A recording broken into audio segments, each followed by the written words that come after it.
Okay, all of you see here. Today we will see class 8 Maharashtra Board circle practice set 17.2. 17.2 साठी basic knowledge what you should have.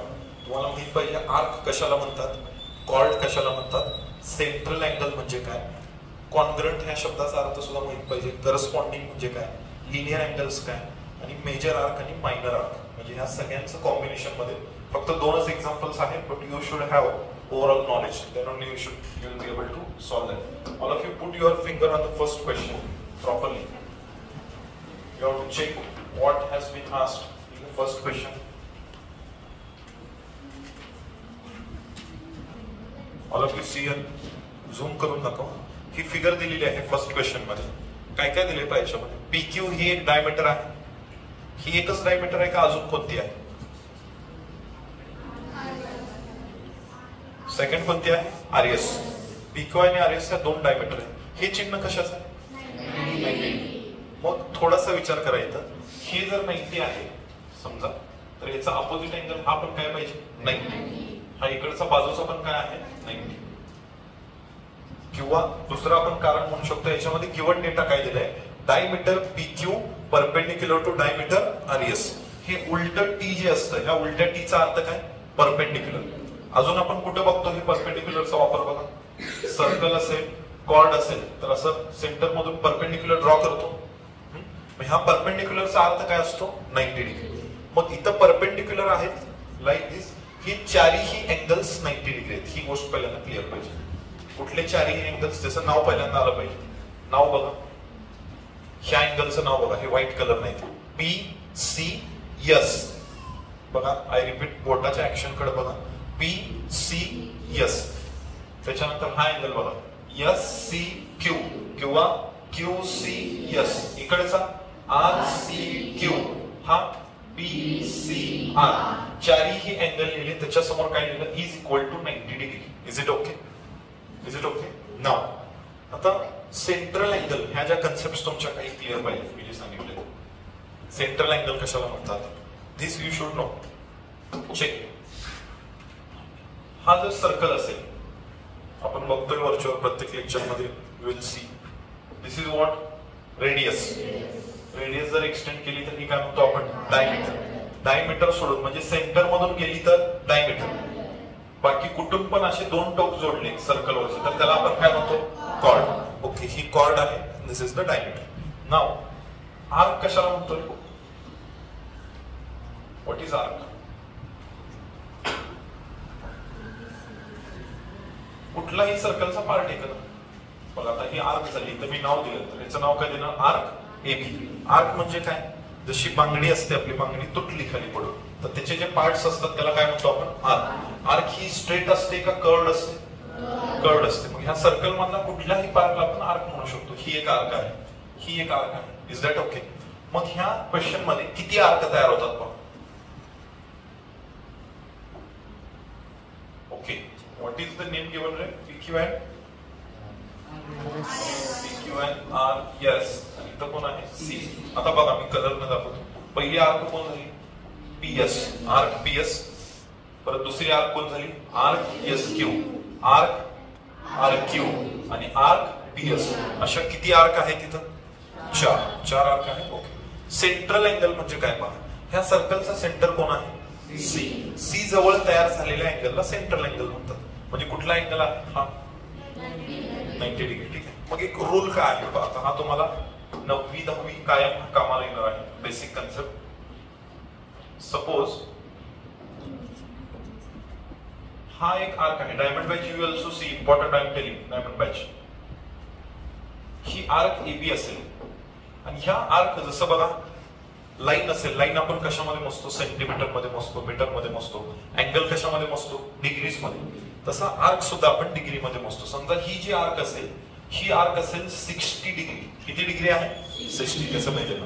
तर त्या आर्कच्या समोरचा angle हा centre आहे. म्हणजे ह्या अँगलला कसला अँगल म्हणणार आपण?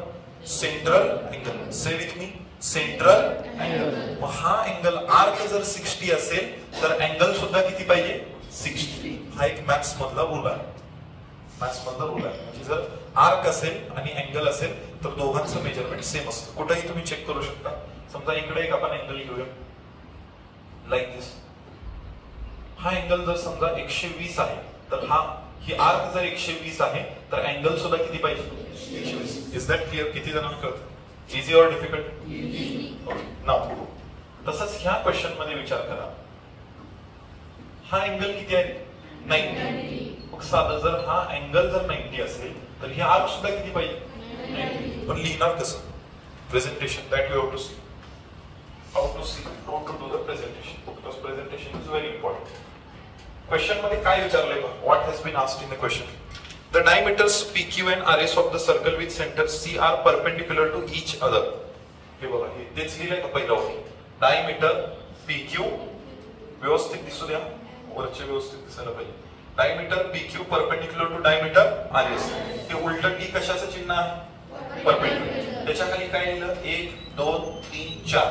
हे चारही अँगल्स लिहिले परपेंडिक्युलर असल्यामुळे चारही अँगल्स कसले झाले 90 झाले. नाउ प्रत्येक अँगलच्या समोरचे आर्क बघा. आता मी हा अँगल घेतो इकडचा. I will show you with different colour. You check it.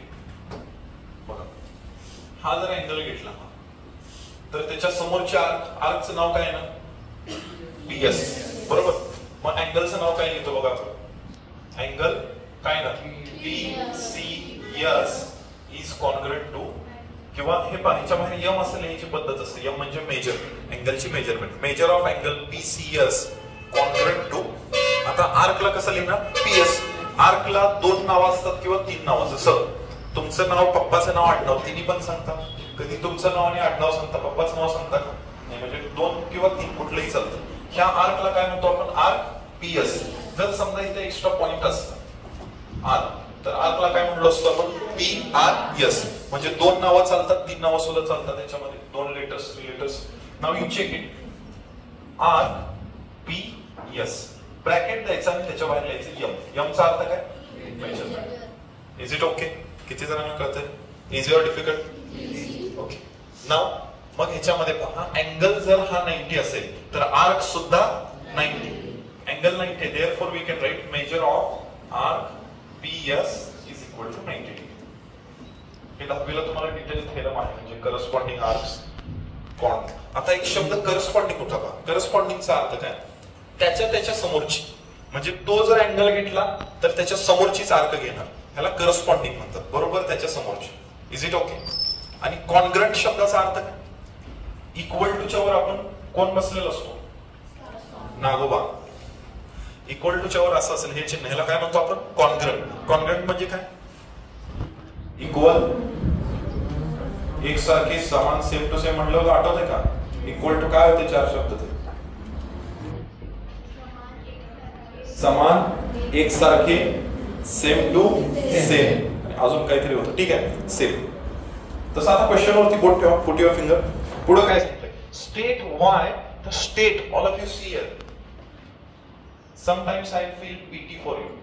पीटीचा अर्थ पेटी नव्हे, तबला पेटी, गलगुडगी, तो म्हणजे पेटी.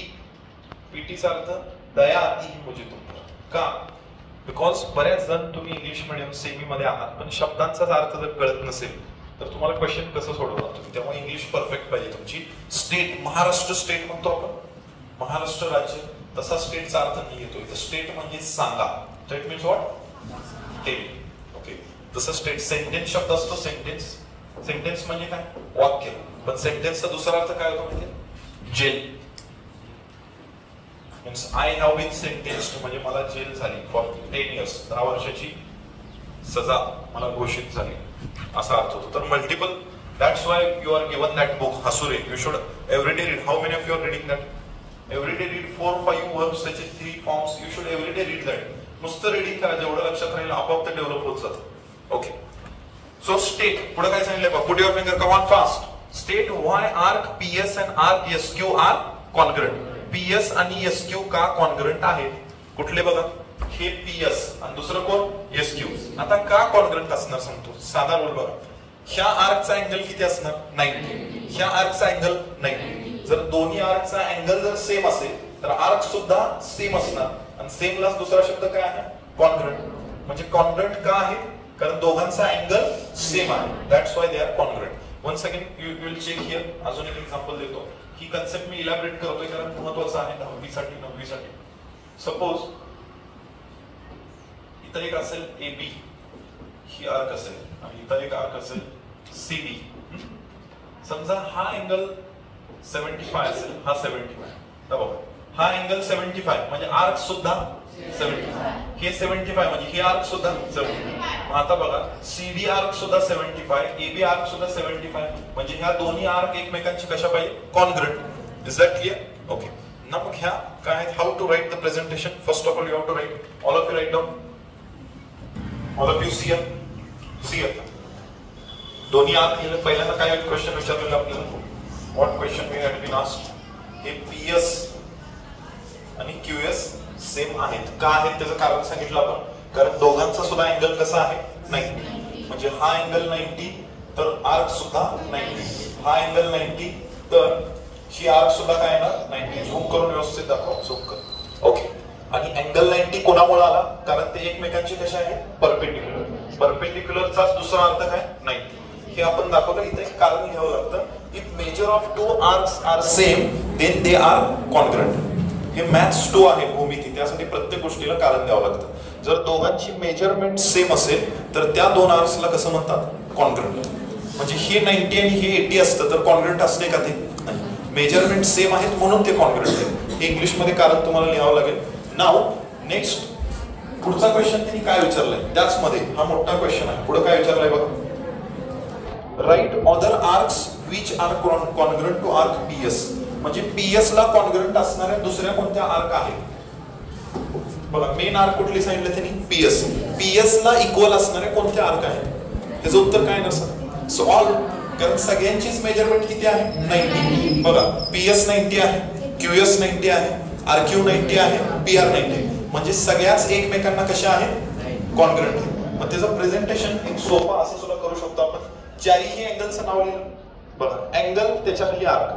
टोटल अँगल किती तयार होतात त्याच्यात? 4 तयार होतात. चारही अँगल चारही आर्क. चेक करूया आपण इकडे पहा. ह्याच डायग्राम मध्ये काय होतं? नाव काय असं? PQ आहे ना? What is that? PQ. This is R and this is S and this is C. Okay. हा ह्याचं नाव बघा. आर्क काय ना? PS. तर अँगलचं नाव काय ना? Arc PS. तर अँगल PCS. जर आर्क SQ तर अँगल SCQ. जर आर्क QR तर अँगल RCQ. जर आर्क PR तर अँगल PCR. नाही का लिहिले का? अँगल त्याच्या खाली आर्क. प्रत्येक अँगल त्याच्या खाली आर्क. Is that okay? म्हणजे PS आपल्याला विचारलं होतं. PS ला समान असणाऱ्या कॉन्ग्रुएंट असणाऱ्या किती आर्क आहेत? Total 3. This first question is completed here. Is it okay, all of you? Now second question is there that will come in another video. All of you, those who are watching, please write something in the comment section if you are understanding or not, or whatever videos you want to, whatever subject. Thank you very much for watching.